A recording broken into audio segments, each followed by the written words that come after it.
And a happy Juneteenth to you. I would say that again as if we're going to start the show that way, but nobody knows what the hell Juneteenth is. So, but it is June 19th. So happy Juneteenth to you. That guy's Rob Hunter right there. I'm Mike Russell. This is Russell and Hunters.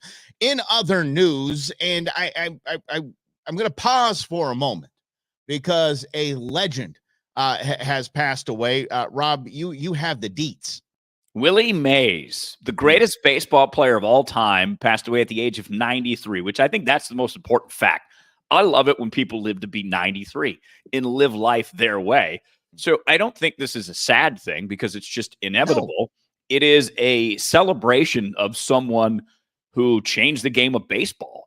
Willie Mays, and Mike, you're a huge baseball fan, love the Dodgers, but Willie Mays, if you look at his stats overall, that's why I think he's the GOAT. I think he had like 660 home runs. He had a good batting average. Was awesome in the outfield, that famous over the bucket catch. Like, that's just Willie Mays, man. So this is to celebrate a life well lived. Well, I'm actually going to have to share a little story then that just popped into my dome piece. I have a cracked dome piece, so things pop in and out. So my dad, my stepdad who raised me, since I was like 3 or 4 years old. And my mom and his buddies always called him Erd. That was his nickname, Erd. Like, that is the dumbest nickname anyone's ever. It sounds like turd. I'm like, why would you want to be called Erd? And so I just didn't even think anything of it. They're like, it's a story. And I'm like, one day I'm just like, I got to know what is this Erd thing? And my dad just kind of smiles, laughs. He goes, well, I happen to be in the front row of the second deck, Dodger Stadium, in Willie Mays' last game at Dodger Stadium. Willie Mays hit a home run at me. My dad was signed with the Red Sox. My dad was a baseball player. He could play. My dad, to save his beer, dropped Willie Mays' last Dodger Stadium home run to save his damn beer. So they started calling him Willie Willard Erd. I always wanted to, and I never did. I wanted to get in one of those, where they put the baseball in the plastic. I wanted to get in with a Dodger Stadium beer mug in it.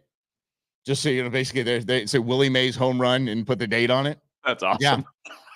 The beer is more important than Willie Mays' last home run at Dodger John, Stadium. Your beer. And that's the last time he was called John for the rose of basically his whole life. Holy mackerel. They called my mom Erdella. I mean, they were just trying to stretch this out. They never wanted him to forget that because all of his buddies were baseball players. That's who they grew up. They grew up together, like playing Little League in 6th grade or something like that. And they stayed lifelong friends. So baseball is a big thing to them. So they were just always talking trash. That's funny. Yeah. Willie Mays, bringing people together. And I was in Mexico and I was petting this little dog. This guy was walking and it was a black lab. And I said, what's his name? And he goes, Willie Mays Hayes. I'm like, you and I can be friends, dude. Quoting one of the greatest movies of all time, Major League. Willie Mays Definitely Hayes. the big greatest sports movie, 100%, hands down. Dude, sorry, Bull Durham. You're out of here. Not even close to Bull Durham. Bull Durham can't even hold a candle. If somebody says League of Their Own, I'm about to kick you out this place. Don't even. Major League is the, so good. And I love the fact that intern Beans, Mike's daughter, loves some Major League. So watch it all the damn time. And what's she, 18 years old? I love the fact that she's loved this movie since she was like 12. And the title song, which is ironically the guy that sings the Dodgers song every time they win. What's Randy Newman? Randy Newman. Song of the I can just I'll be in the other room or something. I'll hear him singing, and I'm like, oh, Beans is watching the show again. Beans is on it again. Legend Randy. Cuyahoga River. Oh, nice. Nice. They're still shitty. I love it when they go to, I think it's their Asian guys. I don't know if they're Japanese or Chinese. That's the guys that say. Yeah. That's so good. So I love all of them. Second one wasn't that bad. Wasn't as bad as going from like Caddyshack to Caddyshack 2. But the third one, I think, was, you guys, come on. Is that the minors? Going back to the minors? Yeah, the guy can't throw. Which one's is it? Is that the one where the catcher can't throw the ball back, or is that Rube? Rube. Mm-hmm. Yeah, and he has to talk about not the Playboy, the Victoria's Secret catalog. Get all the measurements. He's like, this. Here's a summary pink set on summer. Yeah. I love that.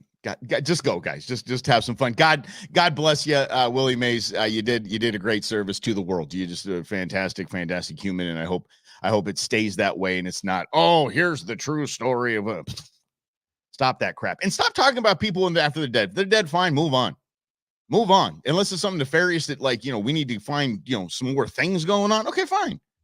But I just don't understand people that talk ill of the dead. I just don't get it. Move on. I think they say that in Beetlejuice, don't they? I'm sure they do. But you just saw Beetlejuice. You got Beetlejuice on the mind. Exactly. But I also think it's very interesting, too, that people are people, right? We're all complex, weird. We've all done things we regret. And we love to judge people on the things they did that they regret. And like we didn't do anything stupid in our time. Okay, maybe a little less judgment going forward is a good way to go. Like my grandfather and my dad were my heroes. And my grandfather, after my dad died early, started talking trash. And I'm like, okay, I know dad had a gambling problem and stuff like that, but dude, zip it, man. Shut it. Exactly. Oh, him and finances. I'm like, dude, you've had more stolen from you than most people make in their life, bro. Come on, grandpa. Jeez Louise. And shouldn't you have done something to help him then? Yeah, come on. Well, grandpa helped out quite a bit. I mean, yeah, like I said, dad loved the ponies. That was no joke. Dad loved the ponies. But at least nothing like this ever happened to my dad. Did you? Okay, forget about, we have not one, but two Boeing whistleblowers that have been suicided, that are dead. No longer can't say a word, but they have, their testimonies in front of Congress, fine, but they're dead. And now we have a whistleblower in a hospital in Texas who's saying there's some nefarious, crazy stuff going down here, some illegal stuff happening here at the hospital. And she was public about it. Well, apparently under the Biden regime, you get this at your house if that happens. Hello. Hi. Hi, friendly neighborhood FBI here. Hey guys, how you doing? I'm looking for Vanessa Sivage. Bet you are. Yeah. I'll make some FBI agent. FBI agent. He just said, I'm an FBI agent. Oh, yeah. Hey, shake hands. All right, guys, let's have a good game. Hi, how are you? She snuck up on you there. You want to see too? Are we interrupting dinner? I'm really sorry. That's all right. What's going on? These condescending bozos. Holy just the arrogance of these little punks. Oh, did we get you dinner? Hey. Yeah, we saw, buddy. At the beginning. So I'm sure you're aware of some of the things that have been going on at your work lately. Nope. With regards to... Nice, good girl. Yeah, so can we sit down for a minute? Let me do my song and dance.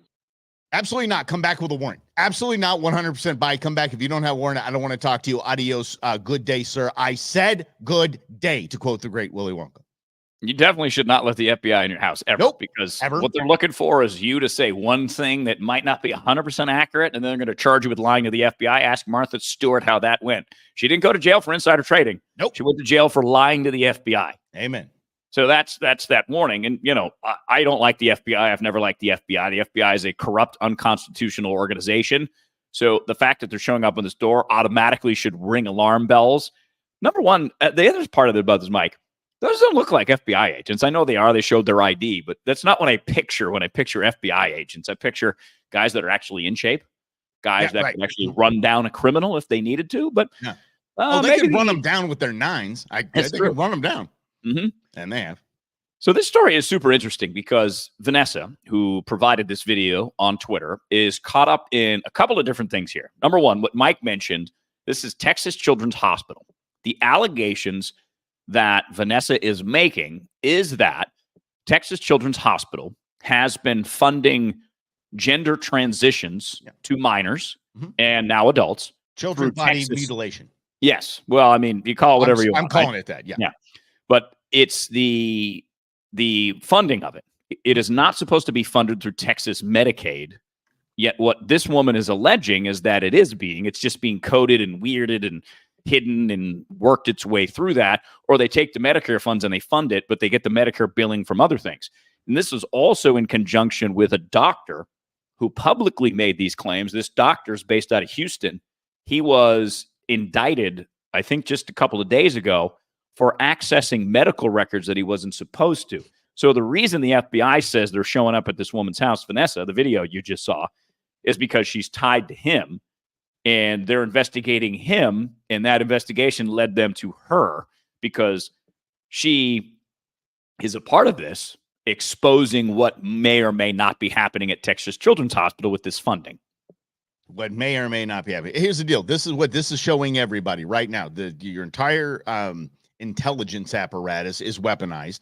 Your DOJ is weaponized. If you say, I see wrongdoings and I need to expose the wrongdoings, you're going to be exposed in ways that I can't obviously like this. You have to be intimidated by the FBI. And so that is a huge warning, essentially. In Boeing's case, magically, both whistleblowers have been killed. And so what is this? What message does this send? If you see wrong, remember, see something, say something. How about see something, save your life? See something, shut up. See something, don't say anything.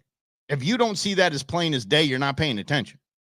Yeah, and this is another example where I would say that America's missed the signs. We as voters, because we don't really pay that close attention, have missed the signs that the FBI has been doing this since the 1920s, before they were even the Federal Bureau of Investigation. Yeah. They've acted. I'm reading Bill O'Reilly's book, Killing the Mob. And O'Reilly talks about the mob, the actual mob, the mafia. But he also talks about J. Edgar Hoover, who ran the FBI for like 50 years or whatever. They were a mob. They were acting unconstitutionally. They were wiretapping people beyond the Constitution, sneaking into people's houses, offices, all these things. And our buddy SlavoSalt.com, the greatest seasoning in the history of the planet. And if you want to buy some, 20% off, code word BREW, BREW, when you check out. I'm sorry, I was told to correct Rob on that. It is a 10% discount. 10% discount. Okay. That is, buddy. 10% Yes. discount. Okay. Nobody told me that. I was told because it was brought up yesterday. So Yeah. I was just, okay, just over. It's good. It's all good, guys. Yep. It's all good. So 10% off. There you So, go. Team Slavo has my phone number. They could have called me directly and said that. Just saying. So go back to Slavo. He gave me a book called Subversives. Yeah. And this is the same thing. So the FBI has a history of doing this. It's just we're now awake to it, and it's almost too late to put the toothpaste back in the tube. And this is why it is important for us to zoom out and really understand the structure of our government, because what Mike just said is so true, is that the FBI sends messages all the time.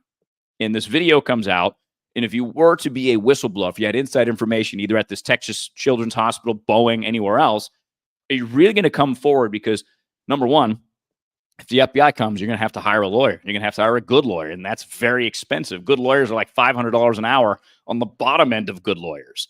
So $500 an hour, FBI comes, you're probably looking at 15, 20 grand potentially to defend yourself against the Federal Bureau of Investigation. And that's part of the federal government leaning on people, because they know it's so expensive to defend yourself, and they can just come and lean on you and lean on you and lean on you until you give up or until you go broke. Yeah.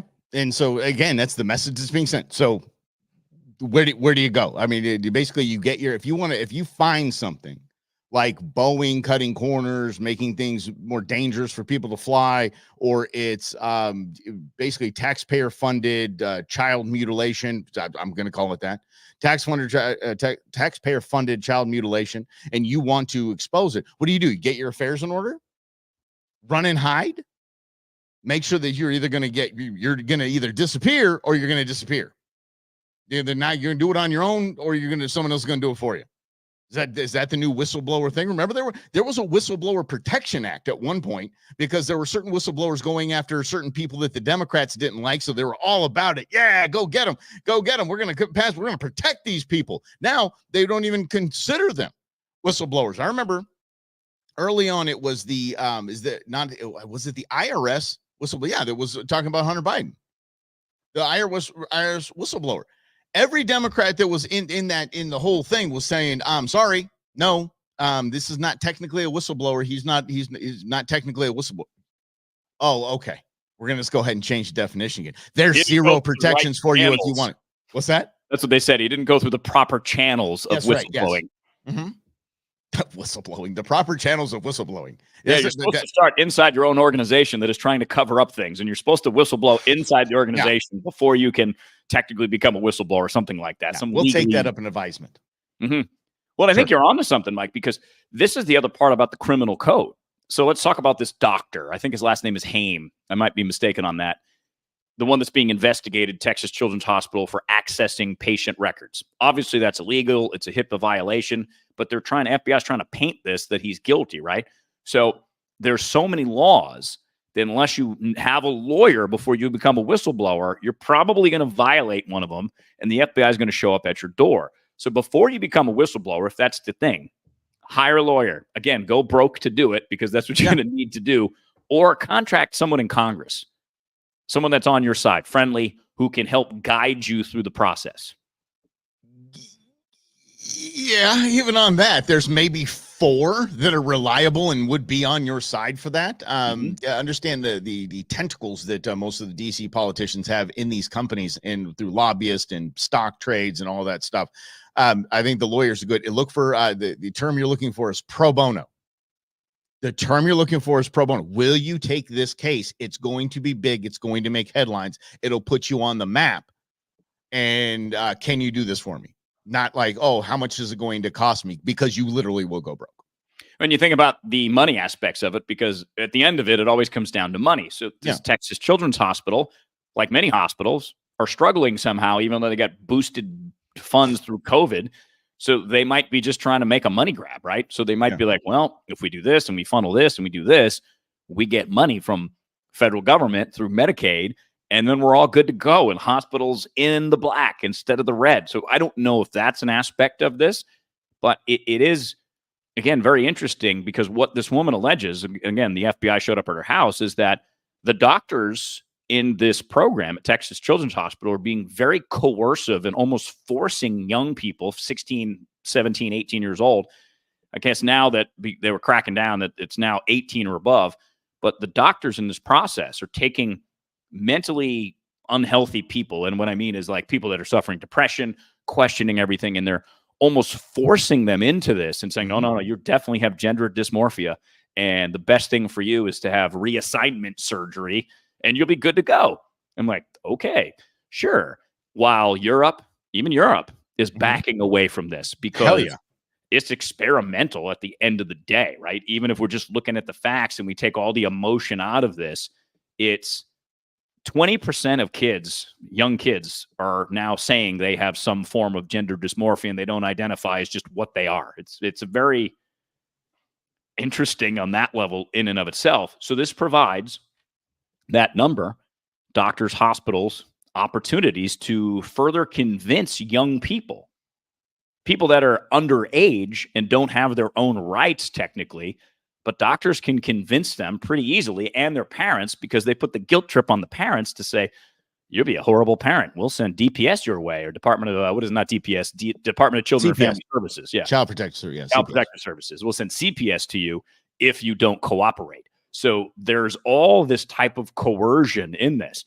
So the message is to parents that have children in this situation, be very careful about the steps that you take because you are about to enter a world that only is going to encourage this type of thing, eventually surgery, hormone blockers, whatever the case may be. I can tell you, look, my left leg is sleeved with a tattoo, the lower part of it. I have mutilated my body to some extent, but I'm 49 years old. Okay. So if I can do that, I can do that comfortably. And then we ain't stopping there, by the way, but I like it. So I can do that because I'm mentally stable and I'm 49 years old and I know what the hell I want. If I can't buy a firearm at 18, if I can't buy a handgun at 50, my constitutional right as a United States citizen until I'm 21, and even when I do buy it, I have to ask the government for permission. I have to tell them I'm doing it, and they have to make sure that I'm clear to do it. Okay? They got to run a background check on me. I'm okay with gender reassignment at 21. I mean, your brain's not fully formed yet, but I mean, at least it isn't 14. I'm okay with it 21, and I want a doctor, a real doctor that gets audited to say, okay, yes, this person needs to be reassigned. Okay. Then I think we're at least taking a positive step to not having kids be very confused kids I wanted to be an astronaut when I was a kid. You see what I'm saying? Like, I mean, I wanted to be a dolphin. I didn't get reassigned to get gills. Here's another interesting part about this, Mike, that I just kind of started reading about is, when you go through puberty, it's not always comfortable, right? You have your body changes, It's like awful. Like your son like sprouts. He grows like 5 inches in a day. It's like, Terrible. oh, okay. Intern Nuge is now taller than Uncle Rob. He's wearing knickers. Those jeans fit yesterday. Exactly. High waters, man. Holy. Exactly. It's not comfortable, right? Your body's changing. You're moody. You're kind of aggressive if you're a guy because you have all these new things going in your body. So that discomfort now is becoming a reason to not be the thing that you are, right? And it's all here. It's all in here. And I just try to imagine, like, if I went to the first time I went to a therapist, I was 19, I think. And imagine they said, well, that's just the way it is, man. You're just going to have to live with this forever. And what if they encouraged me down a different path instead of saying, well, let's try to work with this.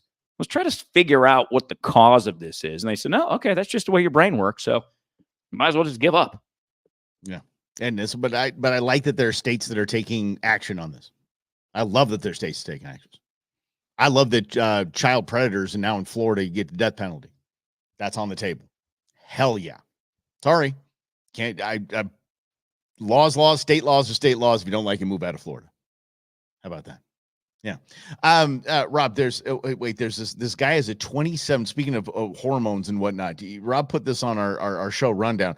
A guy that has a 27-year-old bod and he's 40. What's happening here?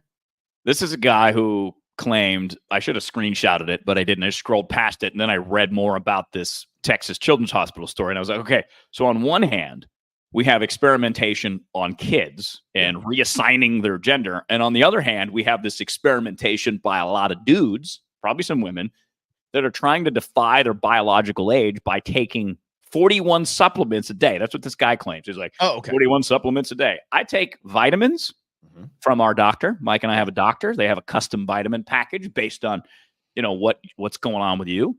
I take my vitamins. I take something else in the morning. I can't even remember what it's called to help me kind of wake up. I take some magnesium to help me sleep. No, I mean, that's an expensive habit. little booger sugar in the morning. That's around that. Exactly. So I'm not trying to live to be 120. Yeah. My biological age is under my actual age, according to a couple of tests that I've taken. And I'm pretty good with that, with very minimal effort by being active, going to the gym, taking my vitamins, and eating 75% healthy. So all of this stuff is crazy because there's this other guy who's spending $2 million a year. He's around our age, Mike, because he wants to live to be 120. $2 million a year. I'm like, I'm good with the Willie Mays plan. Live a good life. Live to be 93, 95, 98. As long as you're still walking, still healthy, that's the key. Like we're trying to defy the biological process as if we're some kind of god in many ways. Like, I can beat aging. Okay, what if you get hit by a car? Yeah, right. That's what I always say. Eat right, run, be healthy, die anyway. Something's gonna get you.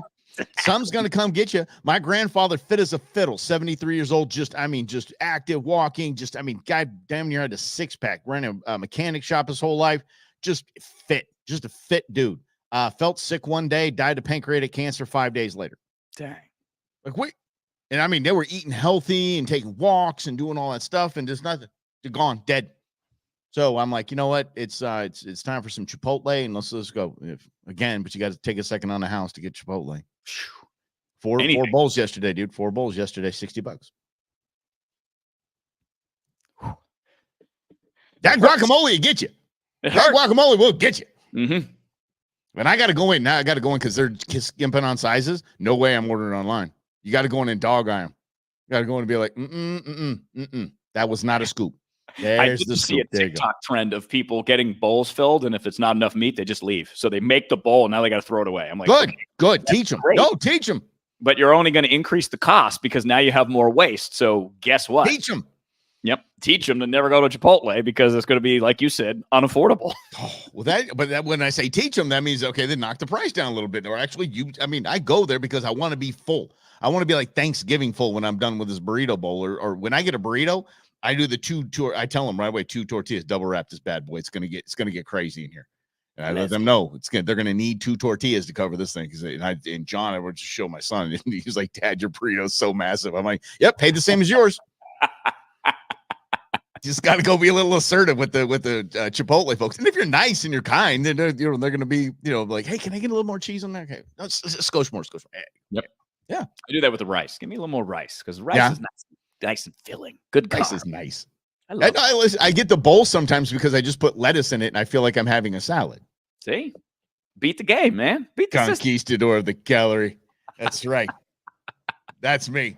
Holy cow. Yeah. But I take supplements and I do that whole thing. I'm forgetting now because then I got into the stupid intermittent fasting thing and it works. It's wonderful. And I've lost weight and I feel good and everything's great. And it's good for me because I usually don't eat in the morning anyway, but I just kind of push it now a little bit and go, "Ooh, I'm hungry." But then I don't take my vitamins till I eat. So then I forget to take my damn vitamins because I'm in the middle of my day and kind of the flow of things. And I'm off to the thing. So I'll probably die early because I'm not taking my supplements. We're going to die when we're going to die, live your life in between from start to finish. No matter where you're at now, you're somewhere in the process of it. So if you haven't started living, start living. I remember I watched a show one time with Danny Bonaducci. Remember when he came back for a minute? He was on like True TV and all those little, those third tier cable channels doing his thing. And he said, "I take enough supplements in the morning to get full." I'm like, damn. Okay, that would be 40. That would kind of be the 40 pill, right? I mean, the 40 pill supplement stack. When you're reading it, did it tell you what it was?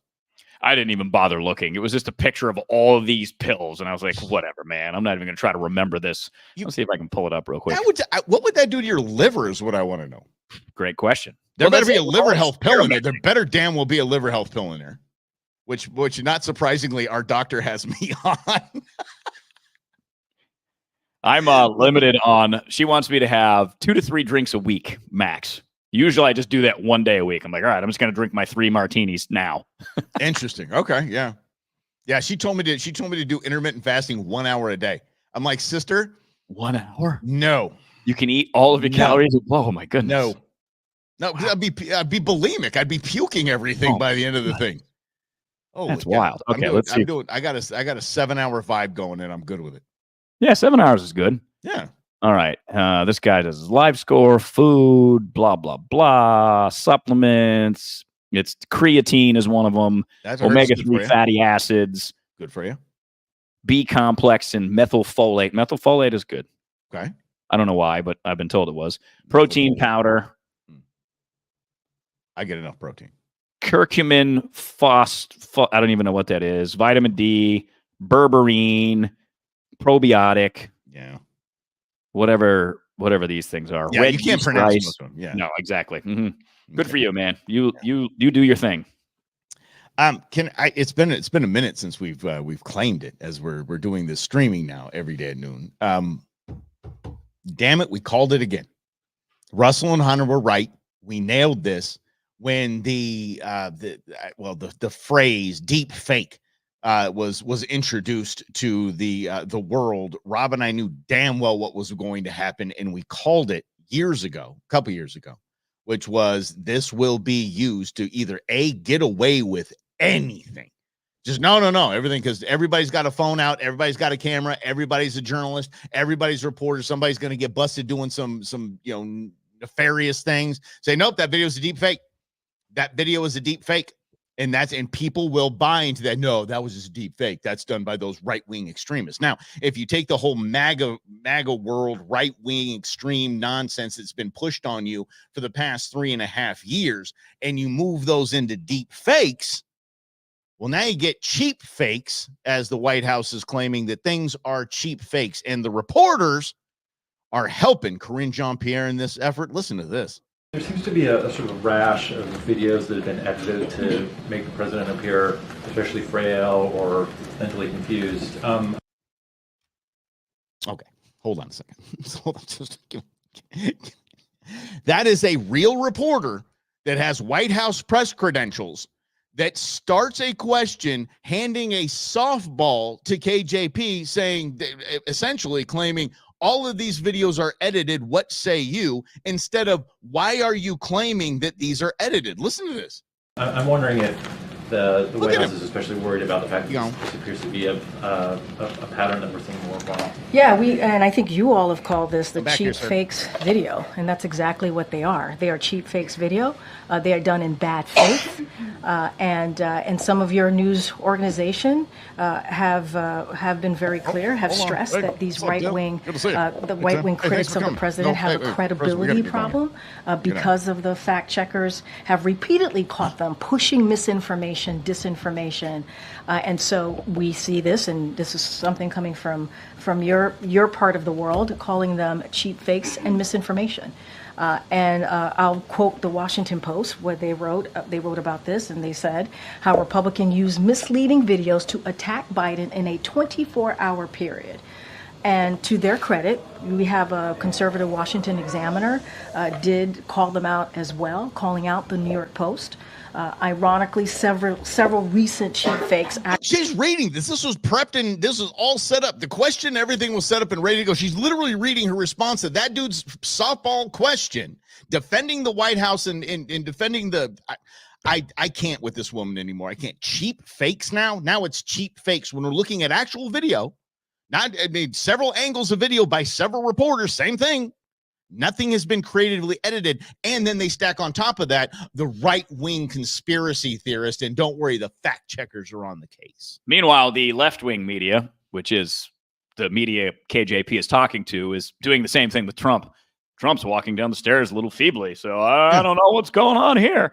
Here's the deal. This is why I love that we get to do this. Mike, me, and you. Because I don't have an allegiance to either party. I don't like the parties. I think it's all a money grab. I think either party just wants to spend your money and borrow your future money and your kids' future money. And I don't like that. I don't like what we see out of the FBI under Republican and Democrat administrations. If you look at the history of the last 22, 23 years since 9/11, Republicans have acted to increase the size and scope of the government as much as the Democrats have. So I'm going to put that on the shelf for just a second here and just say this.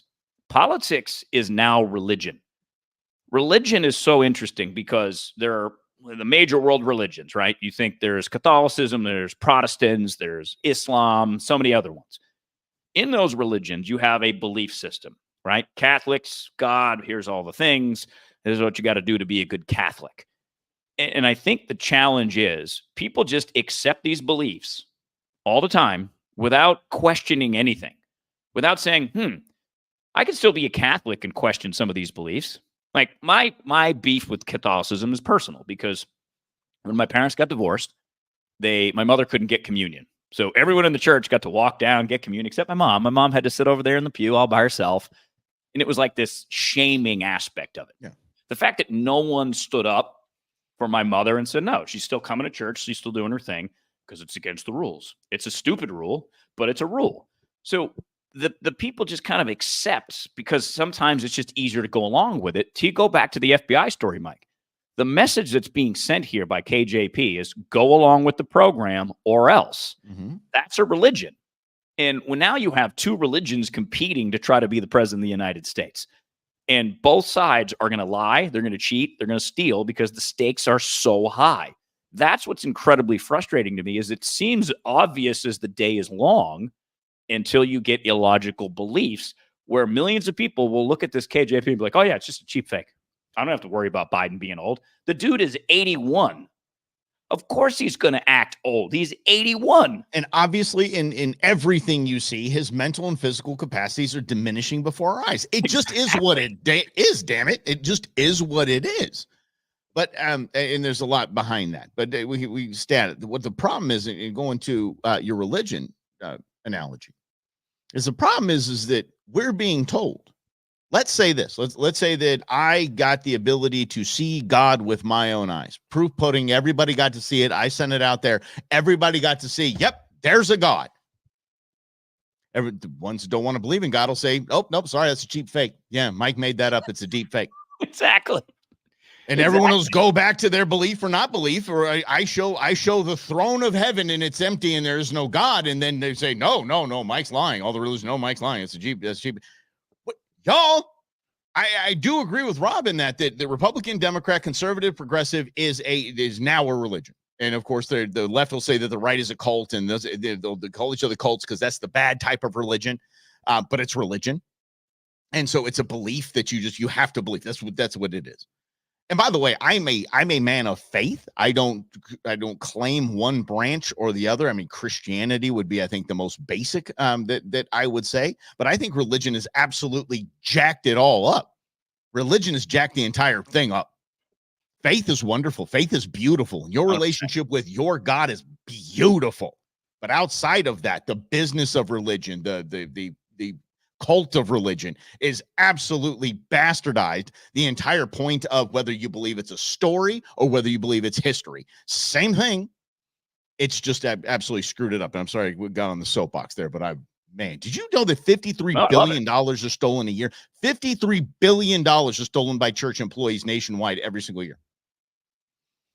It's always about the That money. blows my mind. It absolutely blows my mind. Religion in the basically the church community is just, man, it's tough. And everyone's going to say, just like politicians, gosh, Robbie, you're onto this because it's just the same as your politician.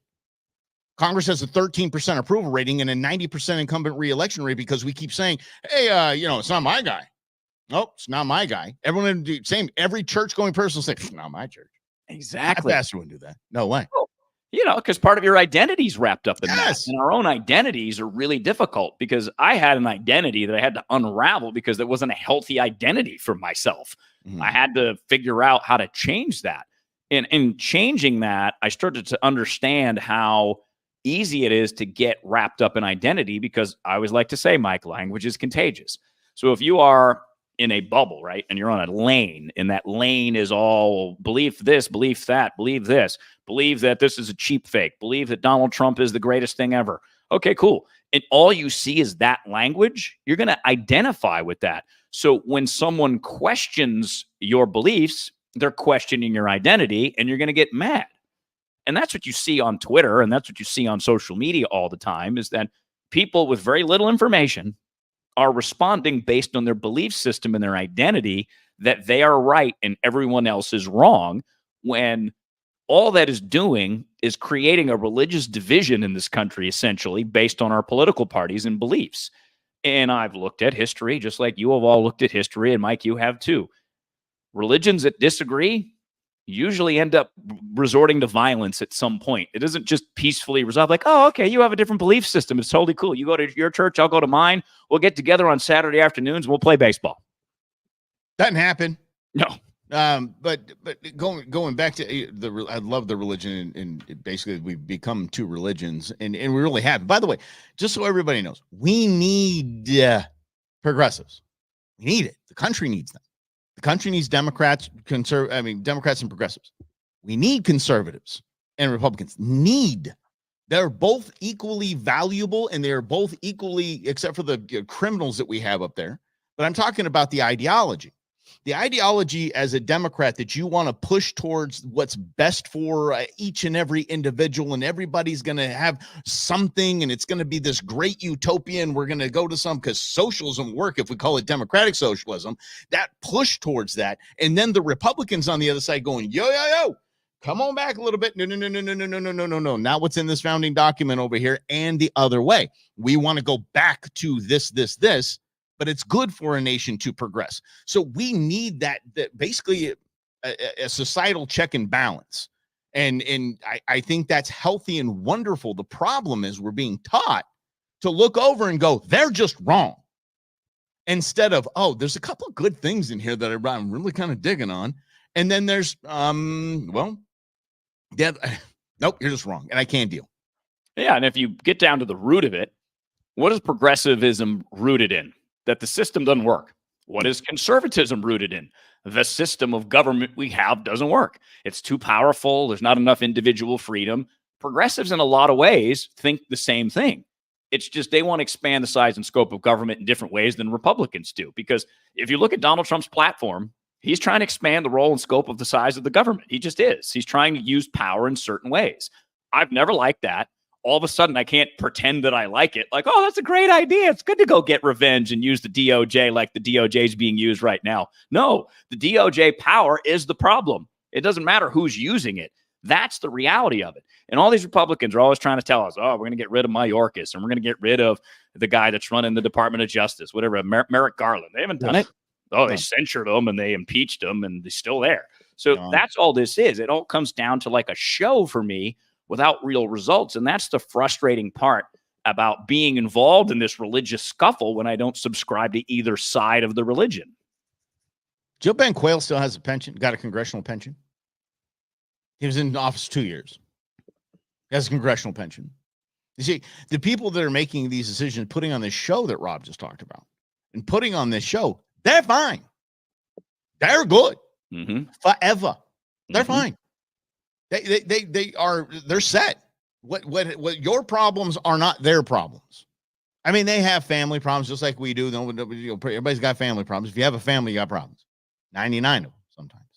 And there's a bunch of bozos that don't deal with things, Rob. That there's a bunch of the bunch of bozos up there that don't give a rat's that I have to worry about my kids' college because there's kids' college already paid for, and they're going to go to the best and most finest institutions. They don't have to worry about my way of life and my desire to celebrate the outdoors.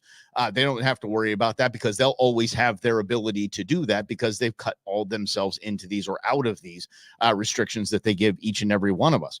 But yet still, here we freaking go. My team's right. Your team's wrong. No, you know what? Both teams dead wrong. Let's hit the reset button on this. Let's give the conservatives what they want. Let's scope it all the way back to the size of a shopping mall. And then the progressives you can take over again and you can start building it back up if you want to. But dear Lord, we need to stop the train somehow. But that's my belief that both sides are needed.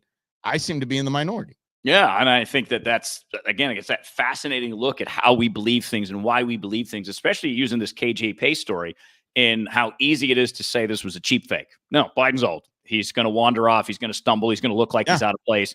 There is ample evidence that that is true. Whether or not you care about that, that's up to you. And then there's the other side where Trump is going to be 78 or just turned 78. That is also an advanced age. You're like, well, he's not as old as Biden. Okay, but he's still 78. And if he wins, he's going to be 82 at the end of his presidency. So there is an age question on both sides that we don't want to address because we believe one side or the other, or we don't like. And it's really at this point, we don't like one side more than the other. Like, I don't really like either side, but I like this side more than I dislike that side, or whatever the case may be. Or we give one candidate over the other. We give one candidate we like deity status, as if nothing was done wrong. Trump spent us into oblivion. Don't even play. It's oh no. Yeah. The Saint Ronald Reagan, love the man. Love me some Ronnie. Amnesty. Don't want to talk about that. Can't talk about that. And spend. The beloved JFK, Democrats, is not even considered. I mean, he was a conservative. He wouldn't even get elected as a Republican now. No. He's way too right wing. So we can't look at Trump and go, oh yeah, that guy's done no wrong. He's done a lot of wrong, but it's okay because he's human. All presidents have done wrong. Good, fine. And if you wanted to say, oh, no, Biden's the old one. So Trump's the same age. So Biden, here's the deal, but Biden is decreasing in front of our eyes. That's what you point at, not he's old. Because so is Trump. We're not supposed to talk about Trump and Biden. No. It's hard not to. Because it's religion, right? And you can't question the religion. And that's the challenge as to where we're at, is if you are someone like Mike, me, maybe you, is that I just want to call balls and strikes. And I want to see who gets more strikes than balls because those are our options. But maybe there's other options. And maybe it's options to send a message to America that, a third-party candidate really got a pretty significant portion of the vote. Like even to go back to H. Ross Perot, he got like 20% of the vote. That was a message that, United States voters don't really love this system. And that was 92 when Clinton got elected? Yeah. Took over. Yeah. 93 when Clinton took office. So the 92 election was a big thing, but that was 40 years ago at this point, 30 years ago.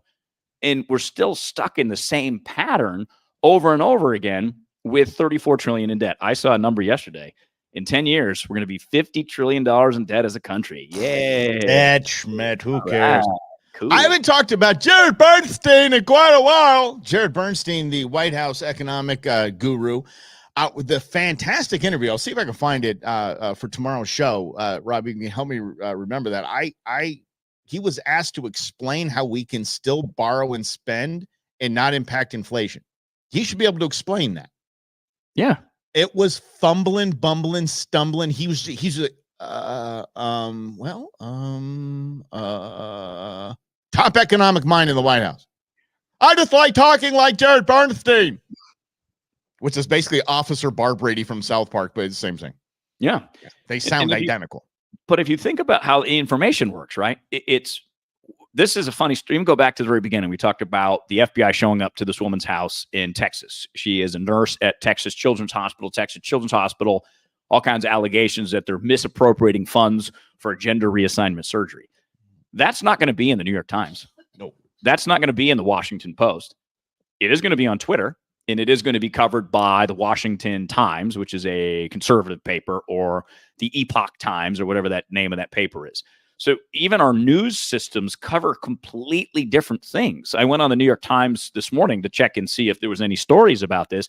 Even the doctor that's been indicted for accessing patient records, they didn't have it up there. They had Putin meets with Kim Jong-un in North Korea, and they're setting up this alliance. And let's see what else they have on their website right now. Let's see. We've got that, Kim Jong-un. We've got Netanyahu lashes out at the U.S., NVIDIA becomes the most valuable company. Darfur in Sudan. Robert Kennedy's conspiracy of ravens. Apparently, he has pet ravens. That's what you see. Trump whistleblower wins House primary in Virginia on the Democrat side. That's the news. Back up. That's what Mike's clicking on right there. I want to know about this raven. That sounds kind of rad. This guy, I'm loving him. Because you have ravens. For real. Dude's got ravens. Why'd you vote for him? Dude has ravens. Dude, I was actually looking to get into falconry. And get a falcon. I love that. That's so cool. How rad would that be? If y'all don't know what falconry is, it's a form of hunting. You hunt with a falcon. Like I hunt with dogs. It's the most beautiful thing. And Rob has witnessed it. Is one of the coolest things to watch. Just a dog just do everything a dog wants right there, having the greatest time of its life. All of its cells firing off. How about I want to go rabbit hunting? I just hold up my arm like this with my falcon on it and just maybe name Reggie. That's the going thing. Maybe Reggie, like the snake from Indiana Jones. So remember that? He gets in the plane. He's like, Snake. He's like, his name's Reggie. Yeah. Okay. I remember dumb things, guys. This is me. ABC's me. But then the falcon just takes off. Go get said rabbit. Brings it back to daddy. And that's my kind of hunting right there. I got IPA in one hand, falcon and a bunny in the other. Oh, so awesome. They actually duck hunt too. They'll get the ducks up and they'll get above the ducks and they'll take their talons, go right on the head, dead. Boom. And then they'll swoop back around and catch them before the ground and come bring them to you. Gangster. That's what. Yeah. So RFK Jr. has some ravens. Let's go. Exactly. But the idea is really, again, we're gonna pick ultimately one of these two candidates. They're both flawed. It's okay to say that they're both flawed. It's okay to say that one is better than the other according to your ideology and what you like and what you don't like. That's totally fine. I'm not trying to knock that and knock you and your beliefs. What my goal here is to help you understand the ecosystem of information. And that ecosystem is driven by billions and billions of dollars. It's not about you. It's not about your beliefs. It's about your attention. Your attention so you can see more ads. Your attention so that you can only see half of the story, the half that fits your narrative, because you don't want to hear the other half. Because life is never really all good or all bad. Life is kind of neutral. It's what you make of it. That's that reality, is that they're all trying to get you to vote for them because at the end of the day, that benefits them. It doesn't mean it benefits you. It doesn't mean that. I just saw this quote yesterday. My wife, Mrs. H, Lady Brumance, gave a keynote speech out here in Knoxville, Tennessee. And the guy that was introducing her put up a couple of quotes from, one was Woodrow Wilson, one was JFK. And what those quotes were talking about was, if you're looking to the past and you think that's the solution, you're stuck there. You can't really evolve. So you can't just think, okay, because of the past, successes, failures, whatever, the future is going to be the same because of the past, because there's new issues that pop up. There's new challenges that pop up that require different problem solving, different solutions. And you can't say, okay, because this happened in 1972, it's going to happen again, or it happened in 2022, it's going to happen again. That's not the way that it really works. It's always about what's happening now and what those decisions will impact Mike's kids and Mike's grandkids if he's fortunate enough to have them. See, Rob and I are going to push each other constantly. It's why we're friends for 17 years. And so I'm going to push him right now and to be a better broadcaster. He didn't bring up the box of chocolates when talking about the different parts of life. And let's see here. And he didn't do his JFK quote as JFK. I'm thoroughly disappointed. I'm going to push you to be a better broadcaster, Rob. You're better than that. I couldn't remember the exact quote. That's why. Oh, So I didn't. I'll just say, I don't remember the quote. I don't remember the quote here. I really need to get my brother or my father to do it. I should just call them up. Like, I just need you to record this quote because their Boston accents are still intact. Mine is like Matt Damon in a movie, not quite as good as it used to be because I don't live there anymore. And like I had to, like on Father's Day, I had to binge watch Wicked Tuna, so because I have to shake my my dislike of Boston accents. Yeah, they're all just hardcore Boston accents. Oh yeah, Yep, so the Gloucesterman. Yes, the Gloucesterman. Jeez. Okay, before we wrap this up, this is interesting to me because I was scrolling through and I saw Vanilla Ice. And I got to tell you, I have mad respect for Vanilla Ice because Vanilla Ice saved all his damn money and invested it in land and real estate. And it's just, he good. Vanilla fine. So when I see him, I'm like, okay, you know, it sounds funny, but I would like, okay, if he's got some advice, I'll stop, see what he's talking about. So he was asked by an interview if Donald Trump, because there was a rumor that Donald Trump buried Ivana at Mar-a-Lago, because they had a funeral. They have a couple funerals there, I remember. If you bury a family member at your residence, like in your backyard, you avoid state taxes, property taxes. Wait. So I was like, no, shut up. So I looked up the Trump story first, and there's like 3 theories of where apparently no one knows where Ivana was buried. Who's got an eye on that? So, but if it were at Mar-a-Lago, that would, then I looked up the bleeping laws. Yes, it's true because cemeteries are not immune, but what do you call it, buddy? You don't have to pay your property taxes. Nice. So I'm looking around. So I get my mom on the phone. Ma, how many years do you think you got left? I know where I'm burying you. Saying, boom. Why? I mean, I can take Dad's ashes if I want to. Have a little ceremony in the backyard. Why not? Get my permit if you need a damn permit. There we go. Holy cow! Beautiful thing. See, that's Vanilla amazing. Ice. Well, it's a great example of what we just talked about too, Mike. Your past isn't your now. Vanilla Ice was a rapper for like 5 minutes. But he got hugely popular, made some money. He's now no longer a rapper. He's a real estate investor, and he's loaded. That's exactly what I'm talking about. That's what we need to be thinking about in America. It's not going backwards because you can't go backwards. We can't go back to 1776, 1789. We can't. It's too evolved. It's too complex.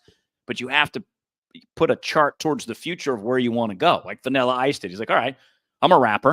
It was kind of a gimmicky thing. I can't be a rapper forever. So what am I going to do to reinvent myself? And he had a reality show about flipping houses at one point, didn't he? Yeah. And he also had a brief stint as a professional jet ski racer. No kidding. Yeah, I thought that was going to be it. He thought that was going to be like the next NASCAR. Just that was his miss. That's awesome. That was his miss. But yeah, but how fun is that? Yeah. Worth trying out. And you know what I did for a minute? I watched jet ski racing. I was like, this is fascinating. Do they have like obstacle courses? Do they do jumps in there? No, it's just it's like there's a track. It's just kind of almost like a slalom, but everybody's out there racing together and doing their thing. And that's cool. Ice was out there. I want to try. His real name? Robert Van Winkle. That was my 8th guess. It's the geekiest rapper name ever. Hi, I'm Robert Van Winkle. Robert Van Winkle, man. You want to see some funny stuff? Look into like Engelbert Humperdinck. I think one of the best stand-up routines I ever heard is that guy. I forget his name. His real name is something very basic, but how he came up with Engelbert Humperdinck. Like, what do we call him? 50 dip flappy bap? What do we call him? Yep. Like Engelbert Bill Humperdinck. Smith. Yeah. Exactly. No, back it up one more. Engelbert Humperdinck. Yeah, back up. Engelbert Humperdinck. Yeah, what you said is fantastic. Go. That's sticky. Eddie Izzard, you got to check it out. Eddie Izzard Dressed to Kill goes through that whole process. You know, I'm a big Eddie Izzard fan. Mm-hmm. He's a good case study. We should talk about him in the next. I'll send you an article and see if you want to chat about it on the show. It's an interesting life that he is leading now as because he used to call himself an executive transvestite. Mm-hmm. Back when transvestite meant just you're a dude that wants to be a dude and likes chicks, but you just like to wear dresses. Yeah, that's what it was back before these days. And he did his shows, Dressed to Kill, which won tons of awards. I still think it's one of the best stand-up ever. I'll put it up there with Raw, Delirious, Pryor, all of them. And he's wearing a dress, but he's hilarious. You'll know who he is when you see him if you look him up, Eddie Izzard. But his new life is very, very interesting. I think we should talk about that. No, let's do it. Yeah, it's a very positive. It's a very positive thing. I'll shoot you over the article. It's a bit stunning to see his pictures these days. But yeah. But that is the essence of freedom, isn't it? He's an adult. Yeah. He gets to make his own decisions and live the life that he wants to, so long as he's not harming anybody else. And your emotions are not harmed by him. Your emotions are harmed by you if that bothers you. He's not an attractive woman. Well, he wasn't an attractive guy, so he's a good-looking dude. Come on, remember he had a Showtime show where he was a gypsy. One of the kind of his family kind of went around, doing kind of the gypsy lifestyle, kind of stealing things and all that stuff like that. And he was in the Oceans series, Oceans 11, 12, 13. Yeah, he's Nigel. Yes, he was very funny in those. Yeah, very funny. Yeah, just very cool. I'm looking at him now. I'm like, yeah, hey, man, if that's you, that's you. I love it. I love it. Yeah. That's awesome. Yeah, I'll shoot you the article. I'm telling you, you might be looking at the article I'm talking about right now, but it's a whole write-up on it. It's very fast, but it fits because he is so intelligent and just so grounded that he just it's an interesting. He's a triathlete, or a marathoner, like cool. Like super marathoner. Like he's running all these marathons for charity and this, that, and the other thing. But it's like it's this his line of thinking in his own journey instead of my 8-year-old wants to be a girl now and that's what we accept as okay. Yeah, so anyway, we'll chat about that and we'll let y'all go. We all love hanging out with you guys. Thank you guys for being here. Rob is heading back to Phoenix, thank God. Wow, yeah, buddy, back. So are you here for a while or not? Yeah, I go to Flagstaff on Friday. Here we go. Okay, son of okay, all right, but at least in the state. Yeah, okay, well, whatever. This was like a year ago, this Flagstaff trip. So it's been on the books for a hot minute. So next week, you'll see me in Flagstaff. We'll just call him Carmen San Diego and just deal with it. This is just the way it is, and we love it. It's great. It's what we're doing now, and we love having you along for the ride. Like it, share it, send it out. Let us know let everybody know we're doing this at noon. We're doing this noon every single day, Monday through Friday. So we will check you back here tomorrow at noon. Have a great night, everybody. Have a great day, everybody.